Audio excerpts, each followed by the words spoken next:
Hello and welcome to a quick guide on manual engine controls. Now, I haven't used manual engine controls like ever, and I kept reading in Reddit and forums and whatnot that it was beneficial, but maybe complicated, etc., etc., etc. And as it turns out, it is not complicated at all. At least in the extent that I'm using it, it's not complicated. So I thought of making the short video to explain how I'm doing it. I basically copied the control setup from a War Thunder forum post. I will link in the description down below. I will show you the controls right now. So basically, if you want to set manual engine controls, you're going to go to, once again, the hamburger menu here, then controls. Then you change to full real controls temporarily, but you're going to cycle back to mouse aim, assuming you're using mouse and keyboard as I am using. And in full real controls, we're going to cycle here to manual engine control. Now, if you look at your keypad, we're going to use basically the keypad for everything. So to enable manual engine control, I'm going to use numpad 0 down there. And then we're going to have 3 rows that are going to control the water radiator, oil radiator, and the propeller pitch. So that's going to be 1, 2, 3, 4, 5, 6, and then 7, 8, and 9, starting with the propeller pitch.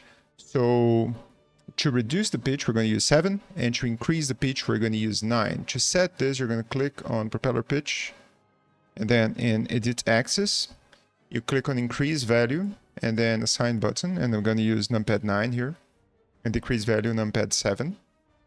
Then you come down here and set relative control to yes. Now the sensitivity is basically up to you. I found that 60% is a good amount for me, and the relative control step I set that to 5%. I'll show that in game how it looks like in a bit.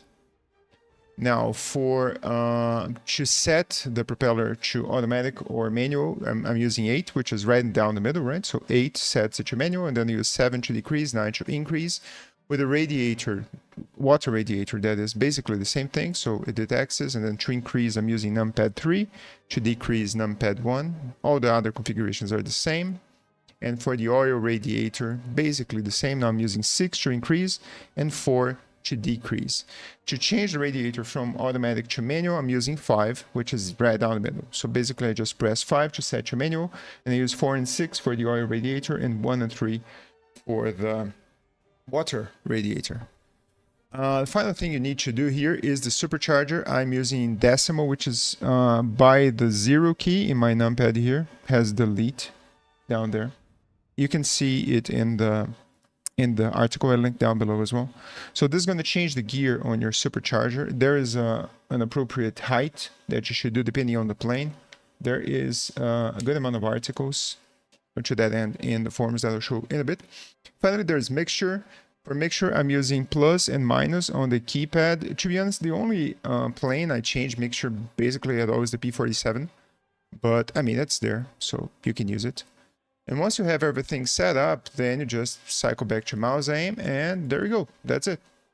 Now we're going to do a quick test flight here with the Yak 1B. Just so you, let's start on the airfield. So one thing I forgot is that I need to set this to realistic battles before we can actually test what I was saying. So let's do that, and then we go back to the airfield.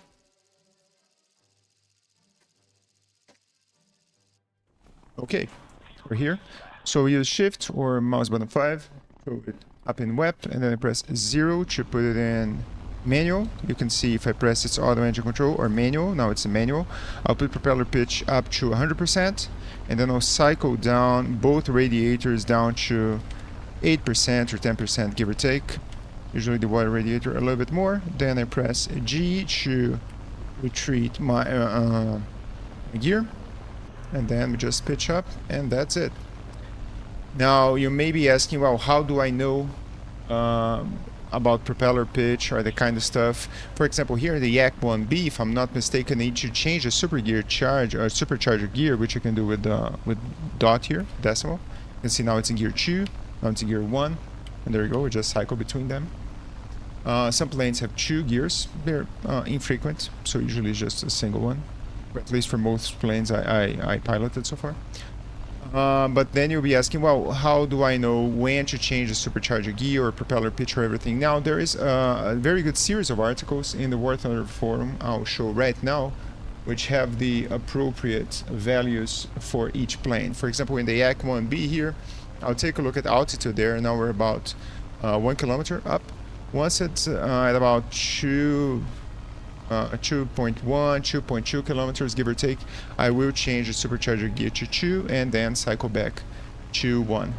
Now, before I show you the forums, one final thing is that, well, as you can see, my oil temperature is getting a little bit hot. So this may seem high maintenance at first, but the more and more I use manual engine controls, I'm finding it to be like easier to do it on the fly. So I just basically take a quick gander at the temperatures and say, okay, oil is getting a little bit hot, so just use 6 here to open it up a little bit, let's say 12%, and then it's gonna come down. There you go. It's 111 and it's gonna come down easily. Let's say I close the radiator fully. Ideally we'll see my water heating up a little bit here, and I'll just use 3 here to open up the radiator as we go. So this is extremely useful for planes that are very prone to overheating, like the BF-109 or the Spitfire, or, well, the Mustang. You can basically WEP the whole time if you just keep the radiator open at like 70 to 75%. So I found this extremely convenient, and the more you do it, the easier it gets.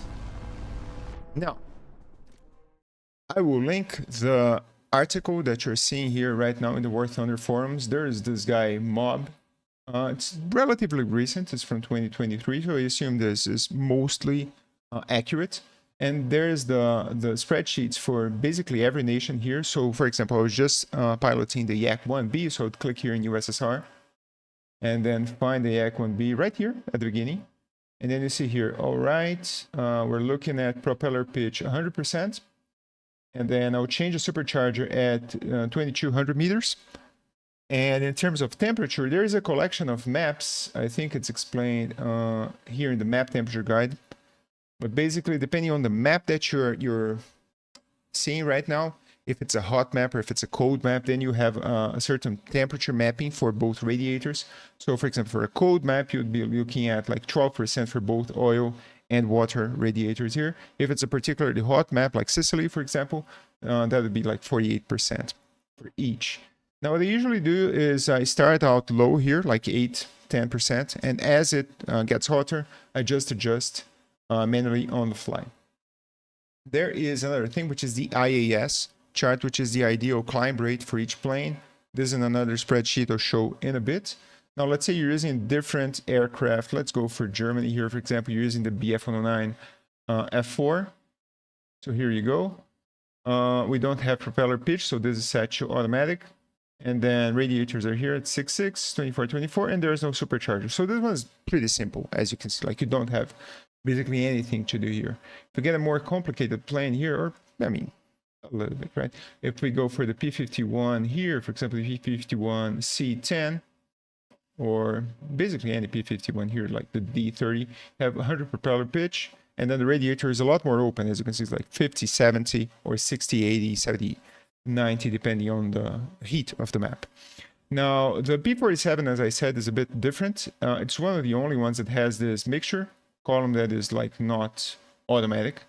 So here for the P-47D28, for example, you would set the engine mixture at 82% and the propeller pitch to 80% and fully close both radiators when you are climbing.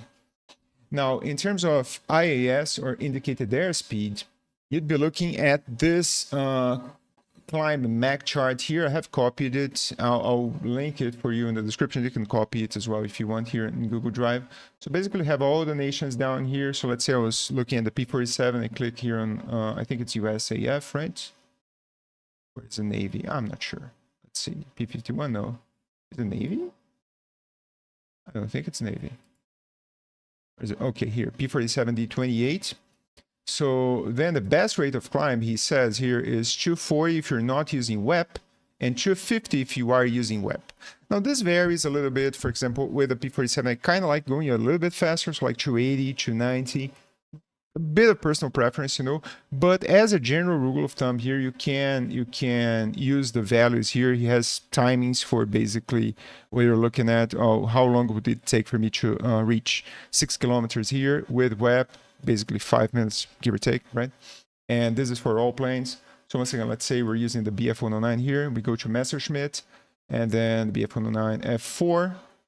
And then you see it's 230 IAS for this one. As the planes get faster, I noticed that the IAS does get a little bit higher. So Focke-Wulf, for example, is generally higher, 250, whatnot. If we go to the Russian line here, for example, the Lavochkin line, let's we would go here for Lavochkin Design Bureau or Polikarpov, which is the MiGs, and then Yakovlev is the Yaks. Let's say the the LE7, 260, as you can see. So this is the IAS that you're trying to maintain, and then individually you would come here to this page here and then search the USSR performance. Let's say we're doing the LE7 here. Go down here, LE7. We're looking at 100 propeller pitch, 4.4 radiator, and change supercharger gears at 3,500 meters.